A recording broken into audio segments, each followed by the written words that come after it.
Hello everyone, good morning.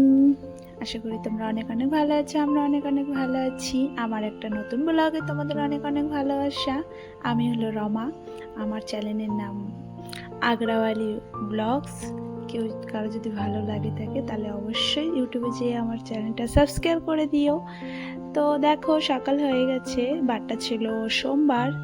তো সকাল হয়ে গেছে, যেহেতু ছেলেকে টিফিনটা দিয়ে দিলাম, সকালে খেয়ে নিচ্ছে। তারপরে আমার বরমশাই এখানে কুমড়া গাছ লাগিয়েছে, অনেকগুলোই লাগিয়েছিল। তো এখানে দেখো অনেকগুলো হয়েছে। তো এখন থেকে রোজ ফুল ফোটে। তো আমার তো খুব পছন্দের একটা জিনিস কুমড়ো ফুল বাটা খাওয়া, তারপরে হলো ভাজি খাওয়া, মানে বড়া করে। তো এত টেস্টি লাগে, এত টেস্টি লাগে। তো বরমশাই রোজ দিন তুলে তুলে ফ্রিজে রেখে দেয়। যেহেতু এখানে জানো এত বাদর, এখানে কিছু রাখাই যায় না। তার মধ্যে আবার এখানে কোনো কিছু হয় না, কোনো গাছ হতে দেয় না, যেহেতু বাদর এত এত এত ডিস্টার্ব করে আর কি। কোনো ফুল গাছ কিছুই বা যদি লাগাও সব নষ্ট করে দেয়, সব কিছু। ওর জন্য তুলে তুলে এনে ফ্রিজে রেখে দিই। তারপরে একসাথে যা ইচ্ছা যা হয়, যদি বাটার ইচ্ছা হয় তো বেটে নিই, আর নাই তো করে নিই, বড়া করে নিই। তো এই যে ছেলের এদিকে টিফিন করছি আজকে। রুটি দিলাম আর ছোলা মটর দিয়ে, ওটা হলো ফ্রোজেন মটরশুঁটি আর আলু দিয়ে, পেঁয়াজ দিয়ে, টমেটো দিয়ে একটা তরকারি করেছিলাম, রুটি করে দিলাম। আর কালকের একটু আমমিত্তি ছিল, জিলাপির মতন, ওই যে এখানে অতটা ভালো পাওয়া যায় না ওরকমই। তো ওটা একটু দিয়ে দিলাম। বললো কি মা একটু তরকারিটা ঝাল ঝাল হয়েছে। তো খেয়ে বললো। তো আমি বললাম কি ঠিক আছে তাহলে চল, তোকে এই মিষ্টিটা দিয়ে দিচ্ছি, জিলাপির মতন। তো যদি ঝাল লাগে তুই খেয়ে নিস। এর মধ্যে আমি বিছানাটাও এখন তুলবো। তো যাওয়ার আগেই তুলে দিই বিছানাটা। তো এই যে ওর টিফিন দিয়ে দিলাম। তো ও এখন রেডি হয়ে এলো। তো এখন বাবা আর ছেলে চলে যাবে, এই যে চলে যাচ্ছে। তারপরে কি, এখন দুষ্টুমি শুরু হয়ে গেলো। আমার বান্ধবীর মেয়ে এসে পড়ছে, ওকে একটা কিছু খেতে দিয়েছিলাম। তো ওর এত ঝাল লেগেছে। তো জল টল খাওয়া হয়ে গেলো। এখন দেখো কত দুষ্টুমি করবে। খাওয়া হয়ে গেছে, এখন বলছে বাই। তা আমি কী ব্যাপার, এখন বাই বললো কেন? তো বলছে বাই, আমি বাড়ি যাব। তো আমার খুব হাসি পেলাম যে আচ্ছা খাওয়া হয়ে গেল, তো এখন বাড়ি যেতে হবে নাকি, বাই করছো? তো দেখছো কত দুষ্টুমি করে।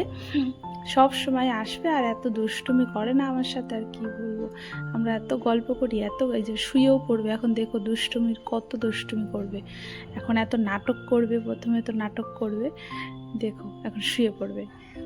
তো ওর সাথেই সারাটা দিন আমার হলো টাইম কেটে যায় এরকম করে। দুষ্টুমি, দেখো শুয়ে পড়ছে। ওরকে বলছি ওঠ, দুষ্টুমি, শুতে হয় না। তো তারপরে উঠবে, তাকে বললাম উঠ, তা উঠে গেল।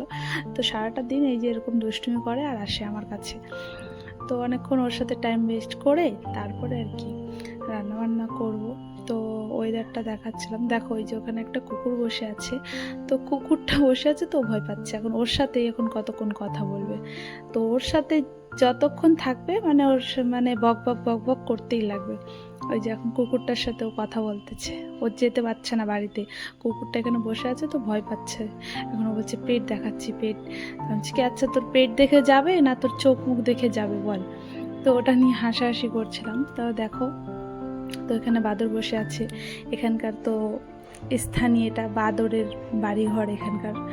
এত বাদর মানে আমার যেন ওদিনকার চপ্পলটাও নিয়ে গেছে, এত রাগ উঠে সেদিনকার নতুন চপ্পলটা আনছি। তো ঘরের মধ্যে কিছু কারণে আমি ভিতরে ছিলাম, তো দরজাটা খোলা ছিল আমার। তো এর মধ্যে নিয়ে চলে গেছে বাদরটা। এখন আবার নতুন জুতো আনতে হবে, এরকম কত যে চপ্পল নিয়ে যায়, যা ইচ্ছা তাই নিয়ে চলে যায়। আর কি আর বলবো। এর মধ্যে এই যে বিকাল হয়েও গেছে, বান্ধবীর মেয়ে আসছে আমার কাছে। তো আমার সাথে সবাই আসে আমার রুমেই। আমি বেশিরভাগ কারো রুমে যাই না, তো ওরাই সবাই আমার কাছেই আসে। তো ওই যে খেলাখেলি করছিল, এই যে এটাও আসছিল, তো এর মাও আসছিলো, সবাই আসে। আমরা গল্প করছিলাম বিকালবেলায় সবাই মিলে একটু গল্প টল্প করি বসে টসে। তো বান্ধবীর মেয়েটা এখন দেখতে দেখতে বড় হয়ে গেল আর কি। তো এই করতে করতে আর কি, তা এই যে সবাই বসে আছে, সবাই গল্প করছে, গল্প করে ঠোরে। তারপর ওই যে বদমাশি করছে ও সব কিছু, তার জন্য হাসাহাসি করছিলাম। এর মধ্যে সন্ধ্যা লেগে গেছে, ওরা চলেও যাচ্ছে। এখন আমি বললাম কি চলো আজকে একটু ভুট্টা পোড়াই। তো ভুট্টা পোড়াবো ভাবছিলাম। তো রাত্রে তরকারিটা একটু করলাম। তো তরকারি তো করা হয়েছিল, কিন্তু অল্প ছিল দেখে করে নিলাম। জানি না, বরের বন্ধু তো ভুট্টা নিয়ে দিয়েছে 3টা। তো ভাবলাম অনেকদিন হয়ে গেছে রেখে দিয়েছি, তো খাই কেমন লাগে। তো দেখো, বাড়ি থাকলে খেতে ইচ্ছা করে না, আর এখানে পাই না, তারপরে পেয়েছি তো একটু খেয়েই দেখি কেমন লাগে, তাই না? তার জন্য আর কি একটু পুড়িয়ে নিচ্ছি। অনেক দিন হয়েছে, 2-3 দিন হয়ে গেছে আনছি, কিন্তু পুরানোই হয় না, খাইতে ইচ্ছাই করে না, এরকম হয়ে গেছিলো। তো ছেলে বলছে, মা একটু ভুট্টা পুড়িয়ে দাও, দেখি কেমন লাগে। দেখো, দেশের বাড়ির জিনিস একদম টেস্টি আলাদা, তাই না? আর এখানকার টেস্টি কোনো কিছুইতেই টেস্ট লাগে না। যতই তুমি টেস্ট করে রান্না করো, কিছুই ভাল লাগে না, কিচ্ছু না। তো পাওয়া যায় ঠিকই, দেখো 12 মাসে সব সবজি সব কিছু মানে পাওয়া যায়, কিন্তু কোনো টেস্ট নেই। চলো, আমার ভিডিওটা ভালো লাগলে লাইক কমেন্ট শেয়ার করে দিও।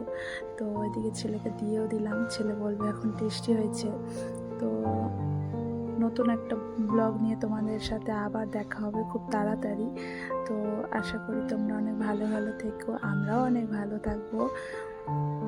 তারপরে কি, এখন ভুট্টাটা খেয়ে নিই, চলো। আর কি, তো দেশের জিনিস খুব মিস করি দেখে সময় সময় খুব খারাপও লাগে, কিছু করার নাই, তাই না? তো তোমাদের সাথে আবার একটা নতুন ব্লগে শেয়ার করব, আশা করি ভালো।